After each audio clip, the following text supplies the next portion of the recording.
bros living in 1999? Is that a compliment? Speak to me. It's in? Oh yeah.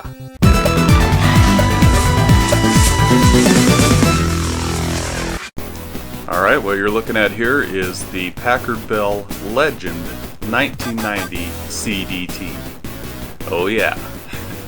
So the first computer that I had that I gamed on was actually a Packard Bell, and man, I have such fond memories of it. And I know that Packard Bell had kind of a bad reputation, but mine just worked, and I played a lot of DOS games on it, some Windows 95 games, and it just worked. I didn't have to worry about driver installs or anything like that. It just came out of the box and it worked. So this is a Pentium processor. It's running at 133 gigahertz. It's got 16 megabytes, not gigabytes, megabytes of RAM, a 1.4 gigabyte hard drive, and it's pre-installed with Windows 95. And the seller, the guy I got this from, said that it is the original Windows 95 install. I don't know, seems like it might be. But yeah, it's an oddly shaped computer. You can see it's a tower, and it just kind of has a different shape to it. It's almost like it's sitting on a desktop. it's like it can't decide, is it a tower or a desktop? But it's pretty short, but it's long. Very easy to get into. There's 3 screws on the back. You pop those screws and pull the shell off, and you've got access to all the hardware inside the computer. This is the original configuration, I can tell you that, and I'm not going to mess with it. It's exactly the way I want it right now. It's exactly the same configuration that the Packard Bell I had back in the day had. It's using the same hardware. Mine wasn't a Legend, and it wasn't, in a tower. But and so here's the back. Pretty basic stuff, man. There's no USB ports on this computer.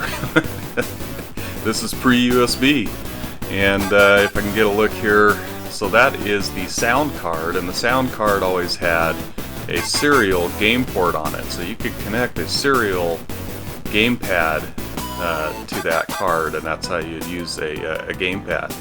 And then of course you got your printer port, your PS2 mouse and keyboard, and then your VGA slot where you plug in your VGA monitor. That's kind of an all-in-one video card type of configuration right there. So, but man, it works great. Yeah. So let's boot this thing up. Let's see if it actually boots into Windows 95. There is some question that it will. There we go. We got the Packard Bell BIOS startup screen. Looks like it's finding the CD-ROM and the mouse. That's good news. All of this looks very, very familiar. And we'll wait for that iconic Windows 95 startup sound.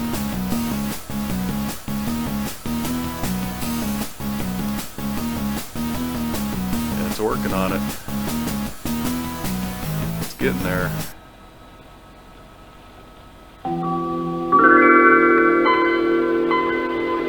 And there you go. That's awesome. Alright, so the real big question is, can it play games? Let's get into DOS mode. And you know what? Let's try some Dark Forces, because that way we're going to know that it's accessing the CD-ROM in DOS, and it's also accessing the mouse and keyboard in DOS. So let's try Dark Forces. I went ahead and installed that. Let's bring it up here. The good old DOS commands. It kind of burned into my memory. C:\\.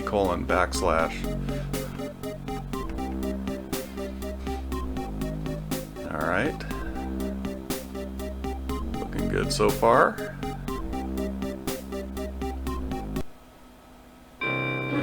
you go. Man, I love that LucasArts startup screen there. Oh yeah.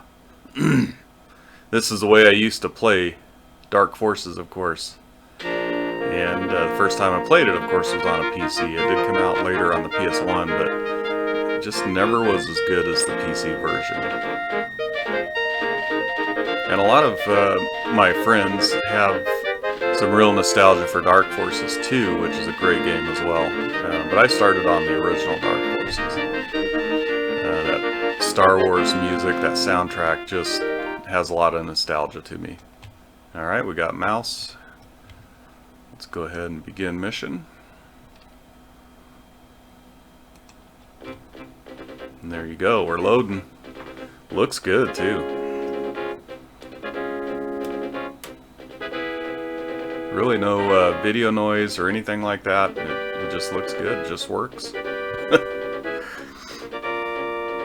We'll see if it's fluid. Yeah, it is. I forgot to set up my keyboard controls to the WASD configuration, but that's alright. We're just checking it out here. Love the sounds of the weapons, the sounds of the guys hollering at you. This was really a great game.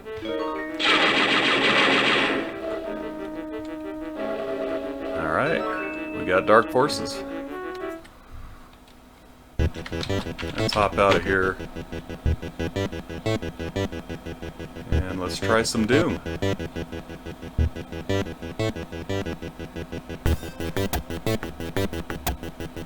And immediately what is noticeable is how slow it's loading Doom. There you go. We got sound, we got keyboard. Hopefully I set up my controls. There we go. Alright, Doom the way it was meant to be originally played on original hardware in DOS. This is there's just something about it, man. Something about that original hardware. Alright, so let's try something different here. I'm going to speed things up because I installed Witch Haven, so let's install Witch Haven, and this took a while. Man, this, you know, I get on my Windows 98 machine that has a Pentium 4 processor, 2 gigs of RAM, and, you know, kind of a modern hard drive, and man, this stuff goes lightning fast.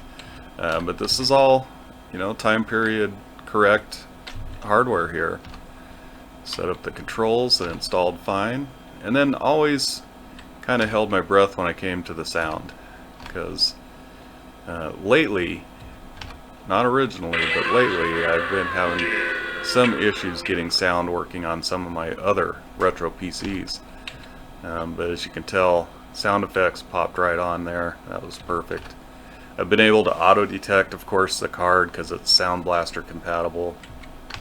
So anything that works with the Sound Blaster works with the Packard built sound card. I don't know, you know, if they had a deal there or if it's their own hardware that they just, you know, made to work like a Sound Blaster. But once I got my MIDI figured out, it worked fine too. So yeah, just to look at, you know, I walk down memory lane on how it was to install a DOS game in DOS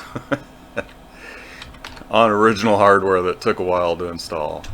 So we're gonna just kind of start Witch Haven up here.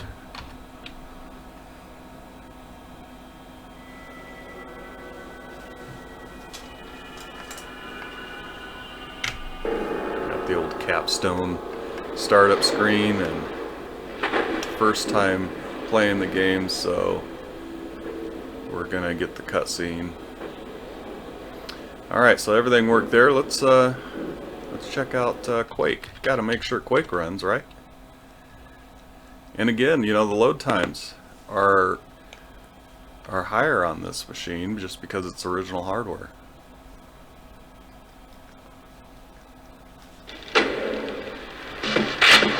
And the sound effects on Quake were always so loud. They're much louder than other games I have installed, it seems like. And I forgot to set up my controls, but we're going to check it out just a little bit here. Yeah, this is really a good experience. I can just tell you that. And I think that my journey through retro PC gaming is about over here. I've got what I want as far as hardware. And, you know, maybe collect some more of that good old software, but, you know, I'm where I'm at right now as far as my collection for retro PC gaming. So, well, there you go. It runs Quake perfectly.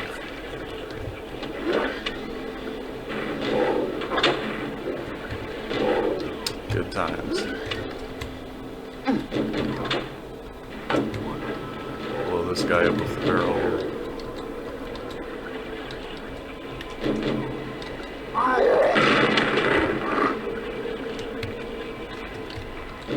Hey, thanks for sticking around to the end of this video. Thanks for watching it. And I really do hope you enjoyed it. And I hope you have a great rest of your day. And you know what? I'm going to get back online and answer this guy. I love modern technology.